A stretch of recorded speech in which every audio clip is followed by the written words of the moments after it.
Fear, not taking action, and I also said not taking yourself seriously. I find a lot of people that start boutiques just aren't taking themselves seriously. They're not taking the business piece of it seriously.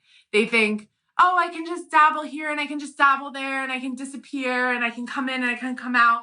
And guys, consistency and patience is what builds a business, okay?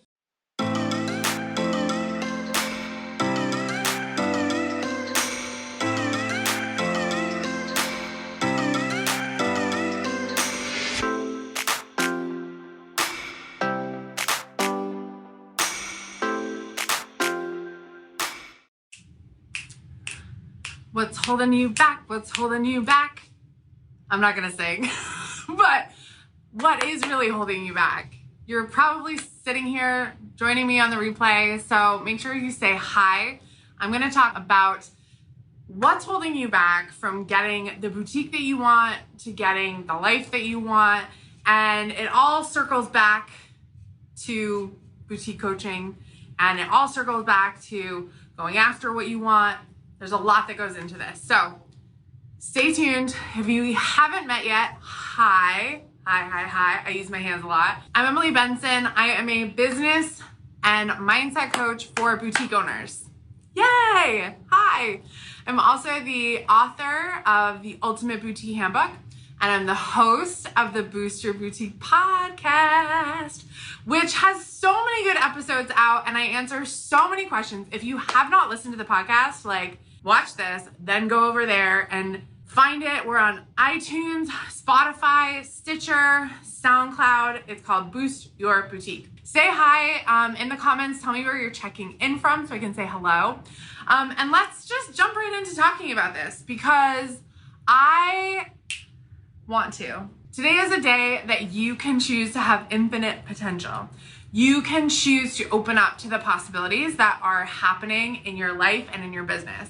And so I'm here to remind you that you are a very, very, very powerful being and that you get to decide. You get to have the choice about what it is that you want, where you want to go. And so I want to tap into what might be holding you back because here's what I know. I know that we get emails every day. I get messages in my DMs every day on Instagram. I get so many notes from you guys saying, I feel like I'm not doing enough. I feel like I don't know what I'm doing. I feel like there's something missing in my boutique and I don't know what. So we're gonna talk about this today. So one of the very first ways that I see people blocking themselves from having a great boutique is fear. Fear of success, fear of failure, fear of what will other people think, fear of I'm not good enough, fear of you name it. Fear of what if I run out of money, fear of what are you scared of? Tell me below, what makes you nervous when you have your boutique? Fear of never paying back your loans, fear of never getting enough customers. There's so much fear around having a boutique. And I think that it's really important to see your fear. It's really important to say, I'm scared. So many of you guys just walk around and keep it in. And then I'll be on the phone with someone and I'll poke and I'll prod and, nicely, gently. But we get to the point of them being scared. They're worried about things. They're worried about what could happen. What could happen if this boutique thing works? What could happen if I actually do end up quitting my job? A lot of us have dreams that actually challenge us in very, very big ways. And I think it's a totally real and normal thing to walk through life and say, I'm nervous about that. I'm scared about that. And I'm worried about what this could do to my life or my business. And so I don't want you to ignore that. Again, we've been taught to sort of stuff our feelings. We've been taught to say, just grin and bear it. You fall down and you get back up. I mean, listen, I'm here to say it's okay to be scared. It's okay to be nervous. It's okay to be in a space of feeling unsure about what could happen. It's okay. Feel that feeling. See it. Write down why you're nervous. Today I had a client who was really frustrated with something. And I said, listen, I want you to go and I want you to write down all your frustrations Write all of them down. Go out. I said, do you have a fire pit in your backyard? She said, yeah, how did you know? And of course she did. And I said, go outside and I want you to take your frustrations all written down. I want you to be by yourself, leave your phone in the house, just be by yourself. And I want you to take those frustrations, throw them in the fire pit and give them up. Let them go, get them out of your body, write them down on paper and let them go. So many of us have our fear stuck inside our body. And we sit in chairs and sit in cars and sit all day. We talked about this before last week. I think we talked about this, right? Like moving your body, actually exercising can be a huge help to releasing some of these fears and some of these feelings. And so I think it's really important, if you can't exercise, you can't, whatever's stopping you from doing that, at least release the feeling on a piece of paper. Maria says, I'm scared I won't make enough sales to pay rent. I'm so used to doing events and going out to get customers instead of customers finding me. So, okay, here's step 2. So Maria, thank you for speaking up about what you're scared about. I freaking love that. So my advice for Maria and anyone else who's like, okay, this is what I'm scared about, is admit it, say it out loud, write it down, say, this is what I'm nervous about. And step 2 is to come up with a bunch of solutions. So feel the feeling, but then here's where we start to take action, okay? This is the next piece of what most of us don't get to. We're like, I'm nervous, I'm scared, and then we sit in that and we like get scared. We're just stay there. The second piece of this is to take action, okay? So Maria, I want you to start to write a list or think of a list of like 10 things that you could do to make sure, 1, you can pay the rent, and 2, that you're finding new customers, okay? So let's brainstorm here for a minute. So what could Maria do? She could save up 6 months rent before she even gets in a place, right? Have it in a kitty to the side. She could start to make friends with some of the neighbors or go to the small business association in the town that she wants to open up in, the city that she wants to open up in, right? What about even starting to build her email list in the area that she's in and getting really consistent emailing people and saying, where are you located? Where would you want me to pop up? Where would you want me to open a store, right? That's still coming to your customers because you're tapping into people that are already shopping with you. So Maria, that's 3 awesome ideas to help you take action to work with your fear, okay? I don't want to say like, let's go against your fear, let's just fight it. Like that doesn't help, okay?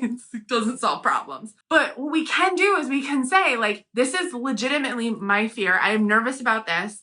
And so what am I going to do about it? I'm going to collect as much information. I'm going to understand my customer. I'm going to understand the situation so that I can move forward. So Ashley says time. The tiny humans are so busy. I know I can rock it, but it's time. I need someone to do my schedule. Cool. Okay, so I'm guessing that you have kids. That's the tiny humans. Obviously, they take up so much time. And, you know, here's the thing. I think it's really important when you have small kids that, like, you make these choices, right? How much time do you want to or need to be spending with your kids? You know, what does that look like for you? And then how much time do you realistically need to be spending on your business? Now, here's the deal. Anyone can set up a schedule, actually, but what I will tell you is that it takes you sticking to that schedule. And it takes you deciding that you're going to show up for that schedule. Because I have someone that creates my schedule for me. I mean, I guide it and I say, here's when I want to work and da-da-da. I have someone that literally does that. But if I don't show up for all that stuff, I don't stay on task during the day, like today I got behind like 15 minutes today because I ran over. And that's my fault. I didn't stick to my schedule. So I started running over and it started affecting every meeting. And instead of working till 4:30, I worked until like 5:15. And that's not a big deal. But all I'm saying is that you also have to make the commitment to stick to that schedule. So what are action points you can do? Can you turn off the phone during working hours? Can you shut down Facebook during working hours? Can you, when you are with your kids, can you put the phone away? Can you be super present with them so that you feel like that time that you're spending with them is super meaningful and that you're not missing out on anything, right? So fear, not taking action, and I also said not taking yourself seriously. I find a lot of people that start boutiques just aren't taking themselves seriously. They're not taking the business piece of it seriously. They think, oh, I can just dabble here and I can just dabble there and I can disappear and I can come in and I can come out. And guys, consistency and patience is what builds a business, okay?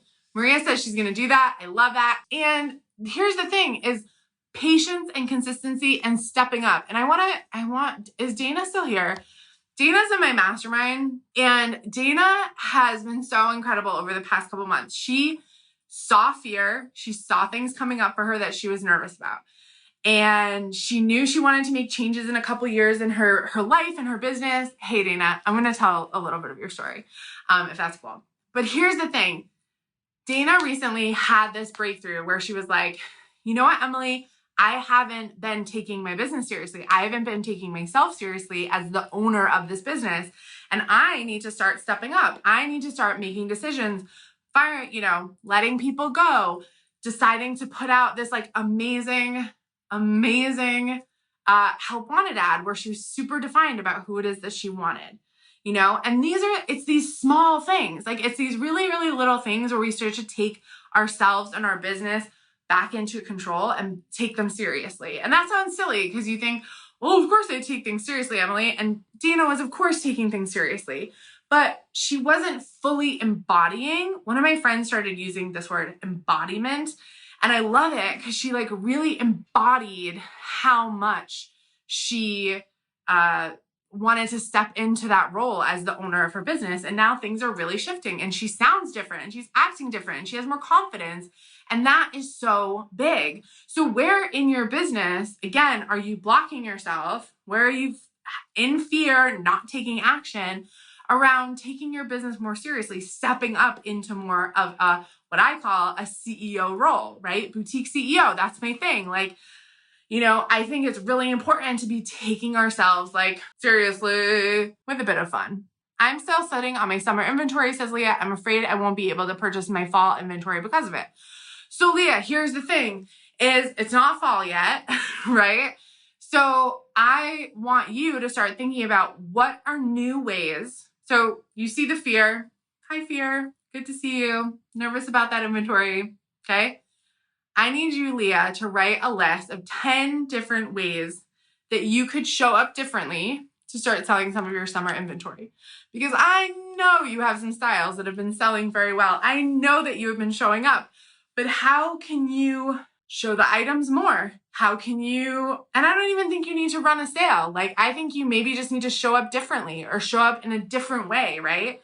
Yes, showing up like a serious CEO. And so I think the lack of variety of sizes could be holding me back. Tiffany, I think the lack of knowing your ideal customer is what that actually sounds like. Sounds like you don't know totally, like you don't have a total grip on who your ideal customer is. It might not be sizing, it might be style as well. You may not have the right style for who you need. The third piece of what's holding you back, I will tell you, is accountability. What I see so often in my groups, what I see so often happen with boutique owners is we live in our world, our little lonely world, and we don't have the community of positive support. We don't have the accountability of saying, I'm showing up for Emily this week because I need to learn more. I need to do more. I need to figure this out, right? Like I tell everyone in all my courses, just get on calls. Just show up, get on the call, see what's going on. Because at the end of the day, accountability is why we start to take action. Accountability is why we start to feel more responsible and more serious about our business, like I was talking about. Taking ourselves more seriously is also holding ourselves accountable because anyone can talk about, I have these dreams, I have these plans, I'm going to do all these big things. How many people in your life don't actually do that stuff, right? How many people do you see talking a big game, but really not walking the walk? Most often it's because those people don't have accountability. They don't have someone to hold their hand, check in with, whether it's a group, whether it's a coach. Like that is part of what coaching and consulting is keeping you accountable for doing the work that you say you're going to do, showing up in the way that you're going to show up and just pushing you to get there, That is a huge piece of why I do what I do, because I think even for me, I have a coach. I have someone checking in on me all the time saying, are you doing what you're doing? Not only do I have a coach, I have my team saying, Emily, do more Facebook Lives. Emily, do more things, show your face, do this, do that. And so, I think it's really important for so many of us to have that accountability piece that we don't have in our lives. I noticed the accountability struggle with a few members on your page today. Yeah, I totally can see that, Karen. I definitely think a lot of people that talk about like, oh, I'm struggling to keep up. I'm struggling to stay in the flow, right? Because that's part of it. Staying in the flow of your business, staying in the flow of posting and showing up. Like part of that really is getting accountable and saying like, I'm going to show up no matter what. I'm going to do the work no matter what. Because I think at the end of the day, what I see is that women who are, women and men who are truly successful in boutique world don't do it for the money. They don't do it for the sales. That's a great outcome. But most of the ones that are super successful do it because it's something they absolutely love and they don't know what else they would do otherwise. Those are the people. And I see that in you, Karen. I see Karen would be mixing up soaps for her friends, whether she made money for it or not. Like that's who you are. That's what you love to do.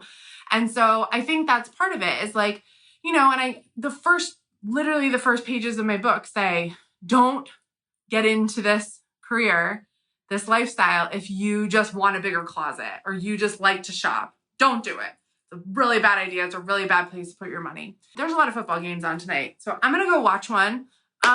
If you're seeing fear, if you're seeing what's holding you back and you are not doing something about it, I want you to check in with yourself and ask yourself why you're not doing something about it, why you're not showing up for your business, why you're not showing up for your life, because something deeper is going on and something is blocking you. So get to that root cause, start to take some action. And if you want more help and you want more accountability and you want more trainings and all the good stuff that comes with the membership, please explore the membership. It's www.boutiquemembership.com, all one word. And I hope to see you inside. All right, guys. Talk to you soon. Bye.